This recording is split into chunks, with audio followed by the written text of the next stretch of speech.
collared pika. Small as a tennis ball, but tough as nails. She has a lot of work to do and not a lot of time. She's got to collect pounds and pounds of flowers that grow in tiny gardens among the boulders. There's a dark side. On stormy nights, migratory birds get blown off course and die in the ice fields.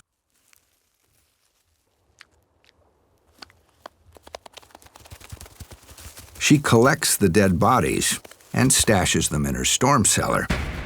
Then, in the depth of winter, she digs them out, pierces their skulls with her sharp teeth, and devours their brains. A wolf in rabbit's clothing. Perhaps the pika isn't as cuddly as she looks.